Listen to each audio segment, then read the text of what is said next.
తాకట్లో ఉన్న మీ బంగారాన్ని విడిపించి ఆ రోజు ఆన్లైన్ రేటుకి కొంటాం. Sharma gold company. అందరికీ నమస్కారం. నా పేరు మాధురి. మీరు చూస్తున్నది సుమన్ టీవీ నెట్వర్క్.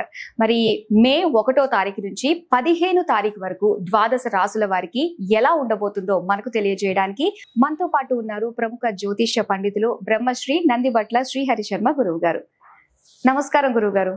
వాగర్థ వివ సంపృక్తౌ వాగర్థ ప్రతిపత్తయే జగతః పితరౌ వందే పార్వతీ పరమేశ్వరౌ. ఆదిత్యాయ చ సోమాయ మంగళాయ బుధాయ చ గురు శుక్ర శనిభ్యశ్చ రాహవే కేతవే నమః.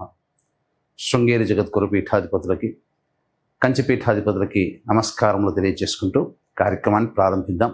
గురుగారు, కన్యా రాశి వారికి ఎలా ఉండబోతుందంటారు? ద్వాదశ రాశుల వారికి మే 1వ తారీఖు నుంచి 15వ తారీఖు వరకు ఎలా ఉండబోతుంది, ఏ రోజుల్లో ఎటువంటి ఇబ్బందులు ఉంటాయి, అలాగే ఏ రోజుల్లో ఖర్చులు ఎక్కువగా ఉంటాయి, ఆదాయం ఎక్కువగా ఉంటుంది, ఎటువంటి నియమాలు పాటించాలి అనేటువంటి విషయాల గురించి క్లుప్తంగా తెలియజేసుకునే ప్రయత్నం చేద్దాం. ఇక విషయంలోకి వెళ్ళినట్లయితే 1వ తారీఖు నుంచి 15వ తారీఖు వరకు మేషంలో రవి, 7వ తారీఖు నుంచి బుధుడు ప్రవేశిస్తాడు, వృషభంలో గురువు, ఇక కర్కాటకంలో కుజుడు, కన్యలో కేతువు, మరియు వ్యయంలో అనగా మీనరాశిలో శుక్రుడు, శని, రాహువు, బుధుడు. బుధుడు 6వ తారీఖు వరకు ఉంటాడు, 7వ తారీఖు నుంచి మేషరాశిలోకి ప్రవేశించేస్తాడు. వెరసి చూసుకున్నట్లయితే ఈ 15వ తారీఖు వరకు ఒక డెడ్ లైన్గా చెప్పవచ్చు. ఎందుకంటే 14వ తారీఖు నుంచి గురువు వృషభం నుంచి మిథునంలోకి ప్రవేశించేయడం, అలాగే 16వ తారీఖు కొన్ని పంచాంగాల్లో, 18వ తారీఖు కొన్ని పంచాంగాల్లో రాహువు కుంభరాశిలోకి, కేతువు సింహరాశిలోకి ప్రవేశం చేస్తున్నాడు. కాబట్టి భవిష్యత్తులో గుర్తుపెట్టుకోండి, 12 రాశుల్లో సంబంధించినటువంటి వాళ్ళు భవిష్యత్తులో జరగబోయేటువంటి మార్పులకి ఈ మే 1వ తారీఖు నుంచి శ్రీకారం చుట్టబోతున్నాయి గ్రహాలు స్థితిగతుల ప్రభావం వలన.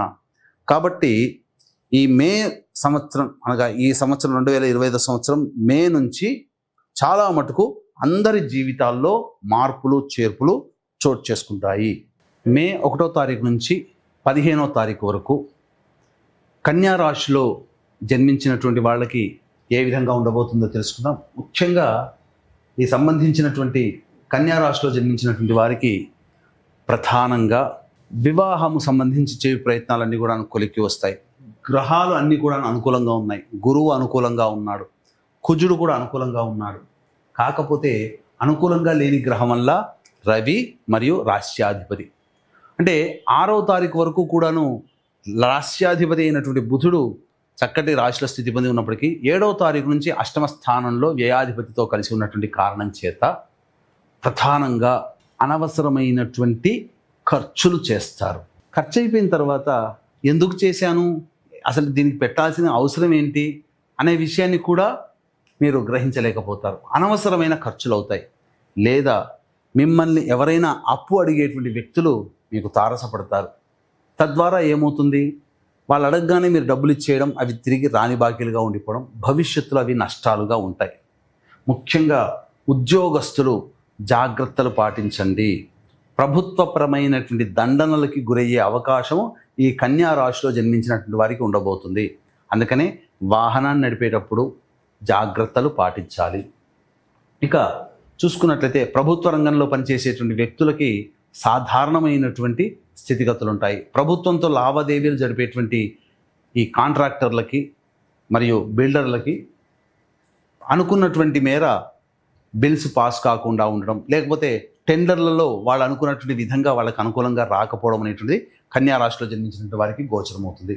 గురువు సంపూర్ణంగా యోగించేటువంటి సమయం, అలాగే రాశ్యాధిపతి కూడాను ప్రధానంగా ఈ రాశి నుంచి లాభస్థానంలో కుజుని యొక్క స్థితిగతి ప్రభావం అన్ని రంగాలలో ఉన్నటువంటి వాళ్ళకి లాభదాయకంగా ఉంటుంది. ఇంపోర్ట్స్ అండ్ ఎక్స్పోర్ట్స్ తప్ప మిగతా ఏ వ్యాపారస్తులకైనా లాభసాటిగానే గోచరమవుతుంది. కొత్త ప్రాజెక్టులకి సైన్లు చేస్తారు.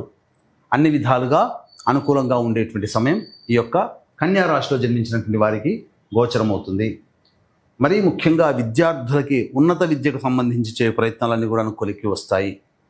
ఇక మనం గమనించుకున్నట్లయితే 16వ తారీఖు నుంచి అనగా గ్రహ మార్పులు అనేటువంటివి జరగబోతున్నాయి. ఇది సంపూర్ణంగా భవిష్యత్తు ఆశాజనకంగా ఉండడానికి సూచించేటువంటి పరిస్థితి.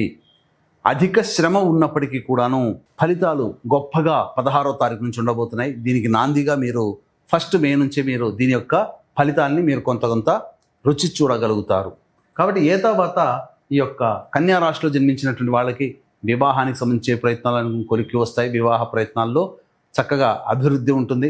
సంతానపరంగా సమస్యలు ఎదుర్కొనేటువంటి వాళ్ళకి సత్సంతాన భాగ్యము కలగబోతుంది. అన్ని విధాలుగా ఆనందదాయకంగా ఉంటుందని చెప్పవచ్చు. ఇక వీక్షించేటువంటి ప్రేక్షకులకి గమనిక, తండ్రి వైపు 6 తరాలు, తల్లి వైపు 3 తరాలలో కుటుంబంలో ఏవైనా దుర్మరణాలు కనుక ఉన్నట్లయితే, పిండ ప్రదానాలు చేయలేకపోయినా అవన్నీ పితృదోషాలుగా చెప్పబడి ఉంది. ఈ పితృదోషాలకి సంబంధించి ఈ మే 12వ తారీఖు రోజున మహావైశాఖి పౌర్ణమి తిథి, ఆ రోజున పితృదోష నివారణ కార్యక్రమాలు చేసుకుంటే అద్భుతమైనటువంటి ఫలితాలు కలుగుతాయి. కాబట్టి ఆ 12వ తారీఖు మా పీఠం ఆధ్వర్యంలో పితృదోష నివారణ కార్యక్రమాలు జరపబడుతున్నాయి. అయితే ప్రతి వృత్తిలో కూడా, ప్రతి వ్యాపారంలో కూడా, ఏ పనిలోనైనా కానీ మంచి చెడు ఉన్నట్టుగానే ఈ వృత్తిలో కూడా, అంటే ఎలా చెప్పాలి మీకు, ఒక వ్యక్తి సంబంధించిన ఉన్న 27 నక్షత్రాల్లో 7 నక్షత్రాలలో జన్మిస్తే అది గండదోషం, అనగా నక్షత్ర జనన శాంతి కలిగినటువంటి నక్షత్రాలు, శాంతి మాత్రమే. కానీ ప్రస్తుతము ఉన్న 27 నక్షత్రాల్లో 19 నక్షత్రాల్లో పుడితే ఈ పితృశాపము, స్త్రీ శాపము, గురుశాపము, సర్పశాపం అని చెప్పి జనాల్ని భయభ్రాంతులకి కొంతమంది గురి చేస్తున్నారు. అటువంటి మాటల గారడీలకి మీరు నమ్మి మోసపోకండి. ఎందుకంటే ఈ శాప నివృత్తికి మరియు జన్మించడానికి సంబంధమే లేదు. జాతకంలో మాత్రమే అది తెలుస్తుంది తప్ప నక్షత్రాల్లో పుడితేనే ఈ శాపాలు అని చెప్పి కాదు. ఇది గుర్తుపెట్టుకోండి. ఇక మరి ఇంకొక రెండవ రకం ఏంటంటే, ఈ యొక్క శాప నివృత్తికి సంబంధించి చేసేటువంటి పూజల్లో 3 నుంచి 4 గంటల సమయం అవుతుంటే గుంపులుగా తీసుకొని పోయి సమయపాలన లేకుండా, సుశిక్షితులైనటువంటి పండితుల్ని పెట్టకుండా, ఆ ద్రవ్యాలు కూడా సరైనటువంటి ద్రవ్యాలు వాడకుండా కేవలం గంటంబావు లోపల ఈ శాప నివృత్తి పూజలు, హోమాలు ఒక్క బ్రాహ్మడితోనే చేయించేసేస్తున్నారు. ఇది సామూహికంగా జరిగేటువంటిది. కాబట్టి అటువంటి మాటల గారడీలకి నమ్మి మోసపోకండి, చైతన్యవంతుల కండి. గంటసేపు ఎందుకు చేయించారని చెప్పి నిలదీసే ప్రయత్నం చేయండి. తద్వారా చాలా మటుకు మంచి అనేటువంటిది ఏర్పడుతుంది. దీన్ని దృష్టిలో పెట్టుకునే నిజాయితీతో 2013 నుంచి ఈ శాప నివృత్తి హోమాది కార్యక్రమాలు ప్రతి నెల మన పీఠం ఆధ్వర్యంలో జరిపించడం జరుగుతుంది. కాబట్టి అవకాశం ఉన్న వాళ్ళు అద్భుతమైనటువంటి మహావైశాఖి పౌర్ణమి రోజున ఈ కార్యక్రమాలను నమోదు చేసుకోండి. తప్పకుండా పితృదేవతల అనుగ్రహం మీకు కలుగుతుంది. తద్వారా మీరు అనుకున్నటువంటి పనులలో విజయాన్ని పొందుతారు. ఎందుకనంటే ఈ పితృశాపం ఉండడం వల్ల ఏ పని ముందుకు సాగదు, వివాహాలు కావు, ఉద్యోగంలో అభివృద్ధి ఉండదు, వ్యాపారంలో ప్రగతి ఉండదు, అంతా నాశనమే, పెట్టుబడి అంతా నాశనమే. ఇలా ఏ పని చేసినా ఆ పనులలో ఆటంకాలు తప్ప విజయం ఉండదు. అటువంటికి ఈ పితృశాపాలే కారణం. కాబట్టి అవకాశం ఉన్న వాళ్ళు 12వ తారీఖు రోజున జరిగేటువంటి కార్యక్రమంలో 10వ తారీఖు లోపల ఈ కార్యక్రమంలో నమోదు చేసుకునే ప్రయత్నం చేయండి. అలానే కన్యా రాశిలో జన్మించినటువంటి స్త్రీలకు ఎలా ఉండబోతుంది గురుగారు? ఈ రాశిలో జన్మించినటువంటి మహిళలకి అన్ని విధాలుగా గౌరవ మర్యాదలకి లోటు లేకుండా ఉంటుంది. కోల్పోయినటువంటి చోటనే గౌరవ మర్యాదలు పెరుగుతాయి. కుటుంబంలో, బంధువుల్లో, స్నేహితుల్లో మిమ్మల్ని గుర్తిస్తారు. మీ కష్టానికి, మీ నిజాయితీకి తగిన శ్రమ ఫలితము అనేటువంటిది ఈ యొక్క కన్యా రాశిలో జన్మించినటువంటి మహిళలకి ఉండబోతుంది. అలాగే బాధ్యతలు పెరిగినా ఆ బాధ్యతలకి తగ్గట్టుగా ప్రతిఫలాన్ని కూడా మీరు పొందుతారు. వస్త్ర ఆభరణాలు కొనుగోలు చేసే అవకాశాలు గోచరమవుతున్నాయి. స్థిరాస్తులు ఈ కన్యా రాశిలో జన్మించినటువంటి మహిళలు కొనుగోలు చేసే అవకాశాలు ఎక్కువగా ఉంటుంది. వ్యాపారంలో ఉన్నటువంటి మహిళలకి, కుల వృత్తుల్లో ఉన్నటువంటి మహిళలకి అన్ని విధాలుగా యోగదాయకంగా ఉంటుందని చెప్పవచ్చు. ఇతరుల సహాయ సహకారాలతో మీకున్నటువంటి సమస్యల్ని ఈ 15వ తారీఖు లోపల పరిష్కరించుకుంటారు. వివాహం కాని అమ్మాయిలకి వివాహము, సంతానం కోసం ఎదురు చూసేటువంటి వాళ్ళకి సంతాన లభ్యత, ఇవన్నీ కూడాను గోచరమవుతున్నాయి. ఇక గమనించుకున్నట్లయితే 1, 2, 3, 4, 5 మే నెలలో ఈ 5వ తారీఖు వరకు కూడా ఆనందదాయకంగా ఉంటుంది. ఉద్యోగ అభివృద్ధి, నిరుద్యోగస్తులకి ఉద్యోగం లభించడం, అన్ని విధాలుగా సహాయ సహకారాలు అన్ని వైపుల నుంచి పొందుతారు. తద్వారా ఆనందకరమైన జీవితము, ఖర్చులకి లోటు లేకుండా ధనాదాయం పెరగడము, అన్ని విధాలుగా సంతోషంగా ఉంటారని చెప్పవచ్చు. ఇక 6, 7 తారీఖుల్లో కనుక గమనించుకున్నట్లయితే ప్రధానంగా ఈ 6, 7 తారీఖుల్లో ఖర్చులు అధికంగా ఉంటాయి, వృధా ప్రయాస, కాలయాపన, ఒక జిగ్జాగ్ లాగా ఉంటుంది. ఏ పని చేయాలన్నా సంతోషంగా ఉండలేనటువంటి పరిస్థితి ఈ యొక్క కన్యా రాశిలో జన్మించినటువంటి వారికి ఉండబోతుంది. ఇక 8, 9, 10 తారీఖుల్లో కనుక చూసుకున్నట్లయితే ప్రధానంగా పాత మిత్రులను కలుసుకోవడము, అలాగే పెండింగ్లో ఉన్నటువంటి పనులని పూర్తి చేసుకోవడం, విందులు వినోదాల్లో కుటుంబ సభ్యులు మిత్రులతో హాయిగా సమయాన్ని గడపడం, ఒక బాధ్యతని పూర్తి చేసుకున్నామనే భావన, సంతోషము, సంతృప్తి ఈ కన్యా రాశి వారికి 8, 9, 10 తారీఖులో ఉండబోతుంది. ఇక 11, 12 తారీఖులో కనుక చూసుకుంటే కుటుంబ సభ్యులతో వాగ్వివాదాలు కానీ, అలాగే ప్రధానంగా సమస్యలు పెరగడం కానీ, మనశ్శాంతి లేకపోవడం, ధనము అధికంగా ఖర్చు అవడం కానీ జరగబోతున్నాయి. ఇక 13, 14, 15 తేదీలో కనుక చూసుకున్నట్లయితే కుటుంబంలో ఉన్నటువంటి సోదర సోదరీమణుల సహాయ సహకారాలతో మీకున్నటువంటి సమస్యలని పరిష్కరించుకుంటారు. కొత్త వ్యక్తులు పరిచయం అవుతారు. అన్ని విధాలుగా ఆనందదాయకంగా ఉంటుంది. రాని బాకీలు వసూలవుతాయి.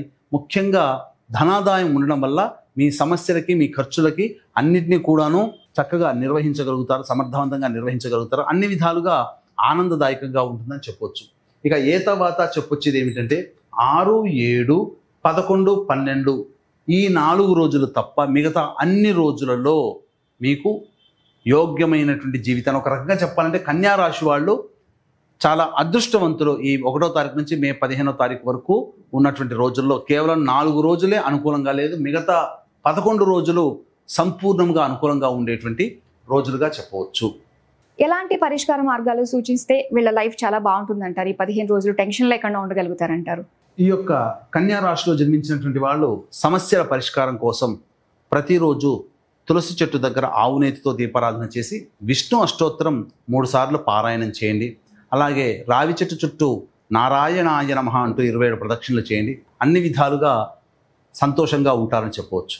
సర్వం శ్రీ ఉమామహేశ్వర పరబ్రహ్మార్పణమస్తు.